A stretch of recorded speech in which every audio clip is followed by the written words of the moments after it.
Salve, turminha! Tô aqui de volta na área com essa minha camiseta Estudar da Sorte pra gente tentar melhorar a nossa sorte estudando esse jogo, baseado na minha experiência, nas minhas vivências de jogo. E o torneio que eu trouxe hoje foi um High Roller do Campeonato Goiano, no qual eu filmei a partir do dia 2, onde já estavam 2 mesas apenas se aproximando ali da mesa final, da zona de premiação. Então vamos tentar aprender alguma coisa dessa fase do torneio. Também, lógico, além da questão do estudo, tem todo o entretenimento e o fato de eu compartilhar meus resultados, a minha história com vocês, tá certo? Tenho compartilhado também um pouco dessas histórias em outros formatos, nos shorts aqui no YouTube e nos reels lá no Instagram, que dessa forma eu consigo volumar mais, postar mais vídeos, mas prometo não deixar de mão aqui o vlog, esses vídeos mais longos, mais completos e analíticos aqui no YouTube também, tá certo? Mas fica o convite para você também me seguir nessas redes e acompanhar esses vídeos mais curtos. Até porque nem todo mundo tem tempo, né, pessoal? Mas se você tá aqui, eu tenho certeza que você quer melhorar seu jogo, então fica aí até o final que vai valer a pena. Deixe seu like também, compartilhe com os amigos. E se ainda não for inscrito no canal, não perde a chance, já ativa o sininho. Vamos lá ver como foi esse High Roller.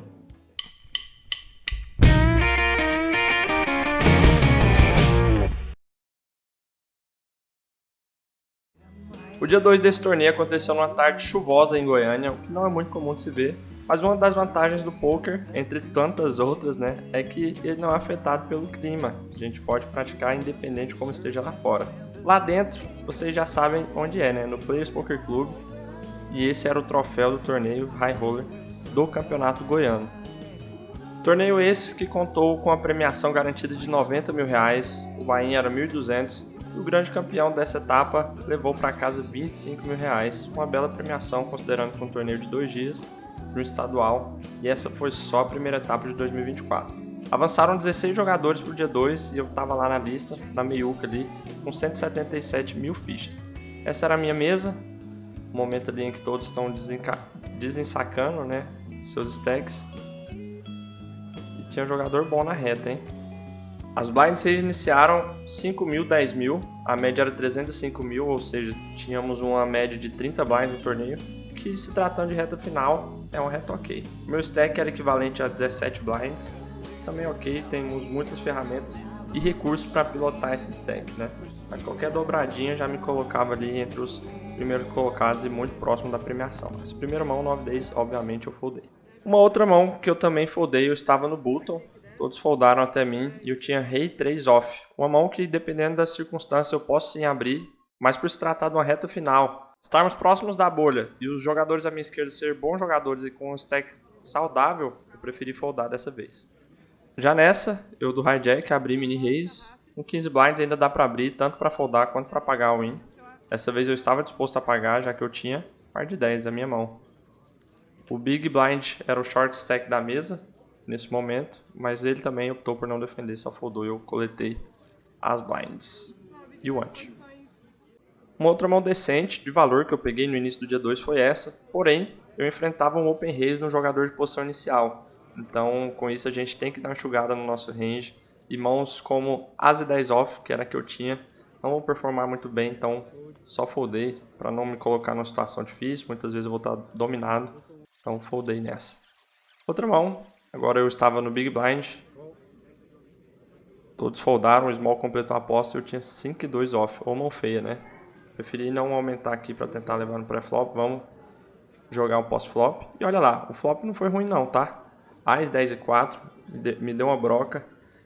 Improvável que ele tenha o As porque ele não deu raise, mas mais improvável ainda é eu ter, né? Então, eu dei mesa atrás, tentando acertar uma broca ou um 5, quem sabe. O turn foi um 9, abrindo um segundo flush draw, ele deu mesa, eu resolvi dar a mesa atrás. E o river, uma dama de paus. Agora eu tenho um 5 high, né? Após ele dar a mesa pela terceira vez, eu resolvo tentar levar de alguma forma. A única chance de eu ganhar essa mão é eu apostando e ele foldando. Então eu resolvi apostar para tentar fazer ele foldar um valete high, um valete 7 ou sei lá, qualquer mão que é melhor que a minha, né? Mas ele me deu call, tive que apresentar essa feiura e ele tinha acertado o 9 no turn, ele tinha 9-2. Mas não perdi muita ficha, então tá ok. Mas apesar de não ter perdido muitas fichas, qualquer pote já é relevante nessa altura do campeonato. Ainda mais quando as blinds sobem, né? Já estavam 6-12, então eu tinha menos de 10 blinds com o As e Dama suited do Small Blind. O button abriu, ele vai ter um range bem amplo, eu tenho uma mão bem forte, então que não tem outra ação a não ser ir all-in. Eu dei uma valorizada ali. Coloquei todas, ainda tomo até alguns calls que eu domino, mas ele deu insta-fold e eu puxei as blinds, o ante e o raise dele.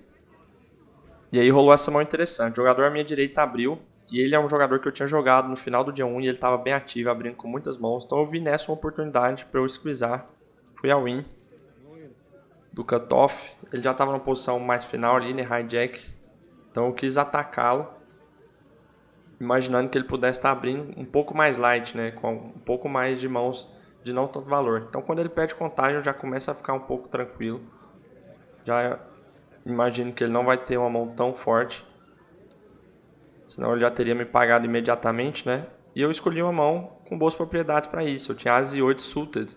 Além de eu bloquear os melhores As dele, eu tenho uma mão naipada contra pares, mesmo fortes, eu teria 30% de chance. E ele acabou dando call. Não era o que eu queria, né? Eu queria só fazer ele foldar, mas agora que já foi, já tomamos call, bora chamar a carta. Eu ainda tenho o flush que pode me salvar, além do As que sempre bate, né? E dessa vez não foi diferente. Aquelas 30% das vezes que eu falei parecem 80%. E eu consegui dobrar meu stack, mesmo estando dominado. Pote importantíssimo aí pra reta, pra delírio de alguns que estavam na mesa. Tem que ser estudado, rapaz. Eles têm que ser estudados. Eles têm que ser estudados. São loucos, são... Agora dobradinho já me permite ter mais jogabilidade pós-flop. Então peguei esse rei dama, off, abri de posição inicial. Na verdade do TG mesmo. Fiz 34 mil fichas, na blind que estava 16 essa hora.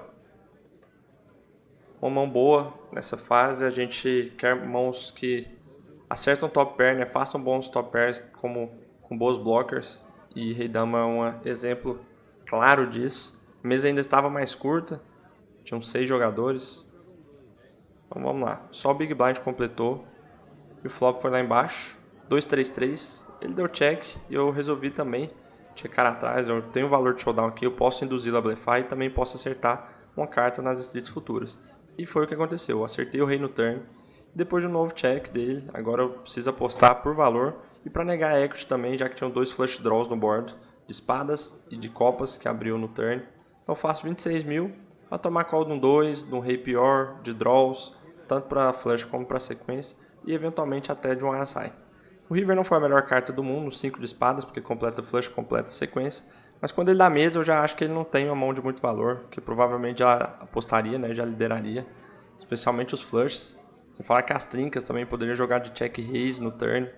Então eu acho que ele pode sim ter um rei pior, ou quem sabe mais de 5, 5, 6 que eu ainda tomo call. Então eu vou para uma nova aposta de valor. Fiz 57 mil fichas. E eu estava disposto a foldar caso ele voltasse aqui, né? Então eu tenho certeza que muitos de vocês não apostariam comigo dessa terceira carta de espadas no board, uma carta que conecta. Mas vocês podem apostar e foldar caso ele dê reis, galera. Mas não foi o que aconteceu, ele só me pagou. Eu mostrei o rei dama, que era bom, puxei esse spot importante.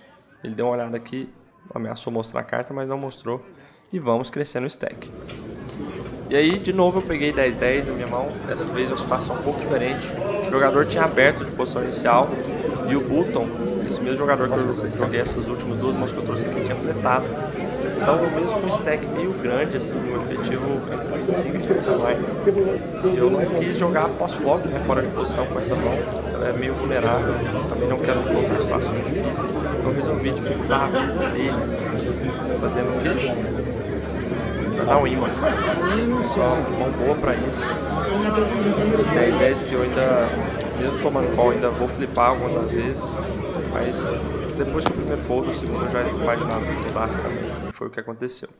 E agora, outra vez um par. Dessa vez de 8. Abri do hijack. Cutoff folder. Button também. Small blind também. E o big também. Vamos coletando fichas e crescendo o stack. Olha como já estava diferente em relação ao começo do vídeo, né? E aí vai me dando confiança e oportunidade para eu jogar esse tipo de mão. Dama 10 off não é tão bom quanto o rei dama, mas tem alguma daquelas propriedades. Como os jogadores tendem a jogar de maneira mais tight nessa fase do torneio, eu tendo a explorar. E também, no pior dos casos, eu levo para o pós-flop. Dessa vez não foi possível, já que um jogador foi all-in, e o all-in dele era menos de 10 blinds, quase 10 blinds. E aí é um outro assunto que eu quero falar com vocês, que não necessariamente a gente precisa pagar esses all-ins curtos, mesmo depois da gente ter dado rei, diferente de fases iniciais do torneio. Cabe bastante fold, inclusive numa situação dessa, especialmente por se tratar de um jogador que joga com range mais tight. E agora eu tenho um convite especial para você. Quero fazer uma pausa rapidinho aqui no meio desse vídeo para convidá-los a jogar comigo nos aplicativos. Se você ainda não sabe, eu sou agente nos principais aplicativos de poker e lá tem uma série de torneios dos mais variados buy-ins. Então, se você tem interesse e quer jogar comigo, quem sabe me esbarrar aí nas mesas, entre em contato com o número que eu deixei aqui na descrição e solicite já suas fichas. Ah, e tem um bônus de 20% para quem depositar pela primeira vez comigo. Mais uma vez, eu do Big Blind e o pessoal da mesa só foldando até chegar no small. Teremos então a Blind War. Ele preferiu por entrar de limp mais uma vez. Eu tinha uma mão bonitinha, né? 5, 6 suited. E por isso eu quis dar raise. Vamos jogar em posição. Não inflar pote essa hora com a mão meio marginal. E o flop foi valete 9-6. Acertei o terceiro par com o backdoor de flush. Ele deu mesa. Eu resolvi apostar aqui para negar equity de overcards. Então eu apostei 20 mil. Ele foldou e eu já realizei ali, já puxei o pote. E agora eu do small, tivemos o all-in ali de posição inicial da Catarina. Eu pedi contagem e o all-in dela era de aproximadamente 10 blinds. Então fiquei um pouco na dúvida ali, com um par de 8, que era a mão que eu tinha. E essa mão é meio que a borda do range que eu vou pagar ali. Na verdade não resolvi pagar, mas ir all-in por cima. Já que ela poderia estar indo all-in com pares abaixo do meu, muitas mãos eu vou flipar também com ela. Mas não era o caso, ela tinha par de 9, me dominando na cabecinha. E agora novamente eu tinha que chamar pelos meus altos, mesmo estando atrás. O flop foi até bom pra mim, armou a broca do 5 pra sequência. O turn foi outra carta de paus, agora o 5 de paus também não serviria. Então, e aí vem um 2 de copas no river pra dobrá-la. E aí do button com valete 7 suited, uma situação um pouco diferente daquela do rei 3. Os jogadores à minha esquerda eram os mesmos, eram de qualidade, porém meu stack estava maior e essa é uma mão que tem um pouco mais de jogabilidade, né? Mais possibilidades, sequência, flush, etc. E aí o Thiago imediatamente à minha esquerda, o small blind foldou e o Rafs do Big, posso pensar por um tempinho, resolveu completar.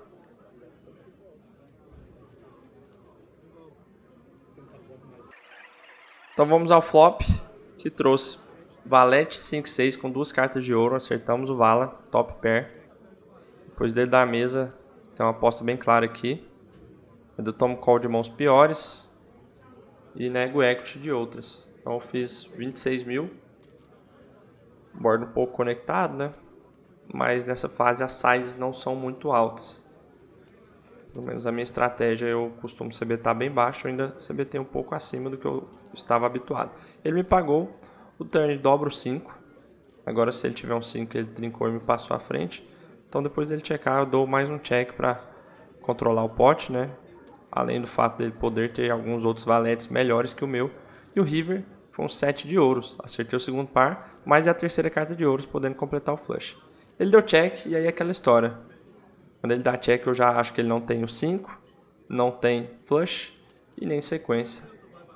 Então eu vou para uma aposta por valor aqui, mirando tomar call de um valete, que tem dois pares com 5, né? E eu tenho dois pares com 7. Ou quem sabe até do 6, do 7, uma mão como 7 e 8. É bem possível de estar no range dele, que tinha duas pontas no flop e acabou acertando river. E pode sim me pagar e eu escolho uma size alta. Acho que eu estou bem forte na mão e eu tomo insta-call. Quando eu tomo insta-call eu não fico tão confortável. E ele apresenta um 3 e 4 off para uma sequência. Seguiu do 3 ao 7 com a mão questionável. Eu nem pagaria no pré-flop. Esse pot foi muito importante. Difícil de ler a sequência na mão dele. E afetou bastante meu stack. Agora de volta ao stack mais curtinho ali. Eu estava no small blind. O jogador do button abriu o mini raise. Eu tinha dama valete off. Uma boa oportunidade também de atacar o range amplo. Exemplo do que eu fiz com As 8, suited, daquele mesmo jogador. Agora ele estava do button, ou seja, possivelmente com range ainda mais amplo. E eu tenho uma mão que bloqueia vala-vala, dama-dama, mais e dama. E mesmo se eu tomar call de um par ou de um As e rei, ainda corre bem. Então eu optei por ir all-in. Ele vai me pagar com poucas mãos aqui, então eu vou coletar o pote na maioria das vezes já no pré-flop. E foi o que aconteceu, deu certo dessa vez. E a minha vez agora do button de abrir. Então, um dama 10 off. Deu um raise para 32 mil fichas, que era mini raise. As blinds estavam 8 mil, 16 mil essa hora. A face do Big Blind completou. Vamos para uma nova oportunidade de jogar contra ele, quem sabe agora puxar. Flop foi rei 4-8. Duas cartas de paus também. Ele deu mesa. E lembram de eu falar que costumo CBtar não muito alto nessas situações? Fiz 22 mil fichas, menor que o meu raise pré-flop. Esse é um flop bom para eu continuar CBtando. O rei tá bem no meu range. Os melhores reis ele não tem. Tem algumas cartas que eu posso barrelar no turn, como valete, as. Tem algumas cartas que me acertam, a dama 10, e aí eu passo à frente do eventual 8 dele, que me pagar. Além de fazer eu foldar um bando de outras cartas, inclusive mãos que me dominam. Dama valete, ases off, e ele só foldou. Puxamos mais esse potinho. Na mão seguinte, recebi um Ases 6 off. Um dos piores Ases, né? Mas tem uma boa blocker. Nessa fase é o que a gente quer também. E eu estou do cutoff em posição. Então dei mini raise, button folda, small blind dá uma tacadinha ali.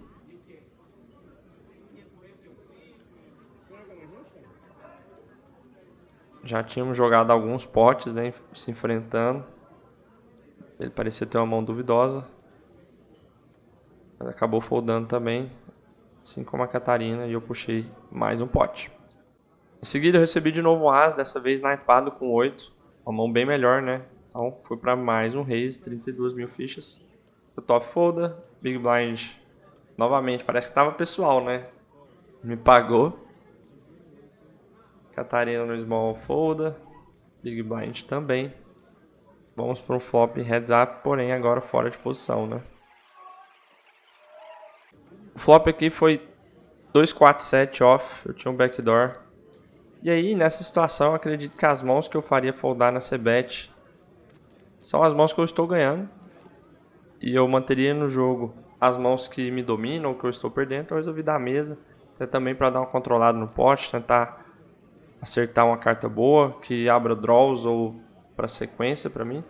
Mas não foi o que aconteceu, dobrou 4. Existe uma possibilidade de eu estar ganhando aqui com o meu As 8, mas eu não quero deixá-lo me blefar com duas Broadways, ou quem sabe se eu dar check ele acerte também. Então eu resolvi postar 32 aqui, quem sabe fazer foldar um dama valete, então um As 9 suited, mas não foi o que ocorreu, ele me deu call. Eu já acho que eu tô atrás. O river foi um 9 de espadas. Meio que aceitei desligar a mão. Não vejo ele me pagando com muitas mãos no turn que eu esteja ganhando. A não ser um As 5, né? E eu dou mesa. E ele também. No showdown apresentou As 8. Até me deu uma esperança, mas ele tinha Ás e Dama off, que não me tribetou pré-flop.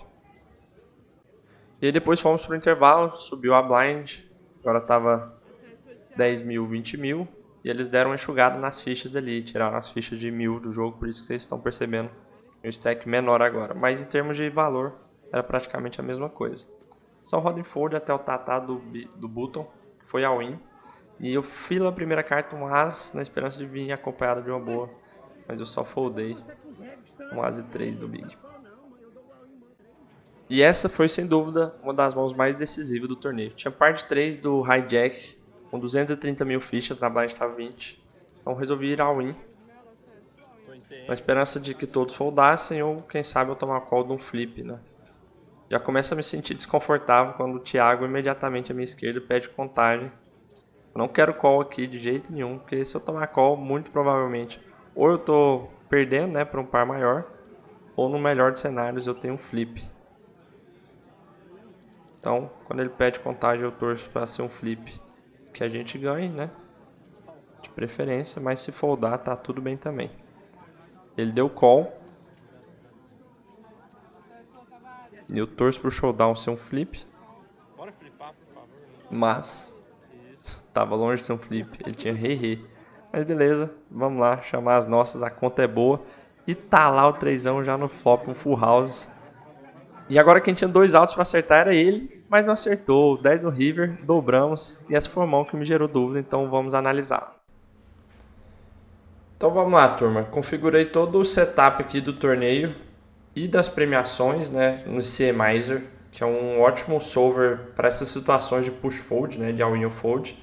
Então eu coloquei aqui meu 3-3 do hijack com 12 blinds e um detalhe muito relevante para essa mão, que a mesa estava curta, em 6 jogadores, e por se tratar de um torneio live é big blind diante. Então seria 20 mil diante, é como se fosse cada jogador pagando 3.333 fichas diante. O que deixa o dead money, né, que é o pote já ali, muito grande. Então isso nos incentiva a chovar um pouco a mais. Vamos ver se o 3-3 é uma dessas mãos que entra. Eu não lembro exatamente os stacks dos oponentes, mas eu coloquei aqui aproximadamente, baseado na média. E vamos lá. Ó, o 3-3 entra, não só o 3-3 como o 2-2, qualquer par nessa situação era um all-in. Claro que não vai ser muito lucrativo, mas percebam que é até mais lucrativo que um Ice 9 off, né? Um Ice 4 suited. Então não chega a ser um erro da minha parte. Isso considerando que os oponentes vão pagar com o que deve ser pago, né? Eu acredito que vai sim. Ó, vamos ver aqui o range de call do cutoff à minha esquerda. 8-8 mais, As Valete off mais, As 10 suited mais. Acredito que seja por aí mesmo. Não vão pagar muito a mais que isso. E percebam, pessoal, que é um range já restrito por conta dessa questão do ICM, de se aproximar ali da mesa final, tá certo? Então o cutoff seria esse range. Button não muda muita coisa. Do small também só acrescenta o 7-7 ali. O rei dama suited já começa a querer entrar. E o big um pouquinho mais expandido ali para o 6-6, As 9 suited. Então tá aprovada a minha jogada, 3-3 é sim um chove lucrativo. E agora, galera, eu vou fazer diferente. Eu vou simular como se estivéssemos na bolha efetiva, porque naquela situação tinham 13 jogadores, né? Ainda tinha um chãozinho até entrar no dinheiro, ainda mais considerando que a gente era um dos shorts. Agora, restando 10 jogadores pagando 9, eu tô curioso para ver se o 3-3 ainda vai continuar chovando. Dessa posição, que aqui é o TG, mas é o hijack, né? Porque é a mesa de 5 jogadores, com o mesmo ante lá e apenas um jogador mais curto que a gente, com 180 mil fichas na outra mesa. Eu simulei, vamos ver? Olha só, aí o 3-3 já começa a ser um fold. Então percebam as quantidades de variáveis que podem afetar no nosso range, né?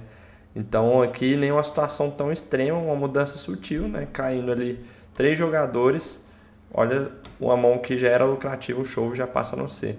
Uma situação mais extrema, sei lá, se tem um jogador bem curto lá, com 40 mil fichas, vocês vão ver que a gente tem que restringir ainda mais, porque a gente não pode cair de jeito nenhum nessa situação. Então, olha só, até o 8-8 não está querendo chover aqui para não correr o risco de cair antes do jogador short. Então, observem bastante isso também, os stacks dos jogadores, tanto da sua mesa quanto das outras, no caso de uma bolha. Agora vamos para essa mão que já começou esquisito. Olha só, percebam que no início da distribuição de cartas teve uma queda de energia, mas o dealer seguiu ali e eu estava do button. Após todos foldarem com As e Rei off.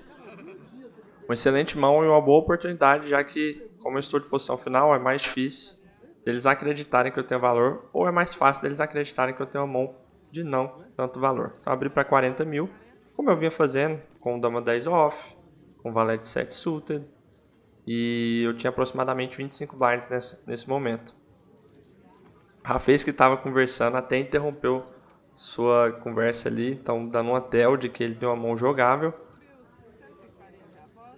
E pelo visto não era só jogável, como era uma mão boa, porque ele optou por tribetar, né? Ele que estava fletando, chegou a fletar até aquele As Dama em posição Claro, agora era do Big, mas ele me tribetou. E aí quase errei, moçada. Eu tô tranquilo em relação a isso. E não vejo muitas ações aqui a não ser ir all-in, né? Fletar não tá muito em questão, então eu fui todas e recebi um snap call. Então eu trouxe pra ser um dama-dama, vala-vala, quem sabe um azidama suited, mas não. Topei um dos monstros, Ais, acertei o rei no flop. Vamos, o dia tava bom, a conta tava boa, dama no turn, me dando os outs do valete pro split. Mas dobrou o 10 no river e assim eu fui eliminado do torneio, um coolerzão. Infelizmente não foi hoje que eu levei os 25k e nem a premiação inicial de 3 mil que o nono levou, foi eliminado na 12ª colocação, mas faz parte. E é isso, meu povo, nem tudo são flores, né? Ainda mais se tratando de poker. 2 dias jogando um torneio ali pra nem ver a cor do dinheiro, não entrar na zona de premiação. Quer saber como você faz pra não acontecer isso com você? Não joga, cara. A única chance de você não cair na bolha, perto da fase de premiação, é não jogando. Porque todo mundo que joga, mesmo tomando as melhores decisões, mesmo os melhores do mundo, estão sujeitos a isso. Então, faz parte da natureza do jogo, a gente tem que nos expor. Só de estar chegando já é um bom sinal, logo a premiação vem, a mesa final e as cravadas, beleza? Espero que vocês tenham gostado de mais desse vídeo. Se você gostou, não esqueça de compartilhar com os amigos para fortalecer aqui o canal. E também tem uma série de outros vídeos aí aqui no canal para vocês assistirem também, tá certo? Um abraço, nos vemos nos próximos aí. GL a todos nas mesas.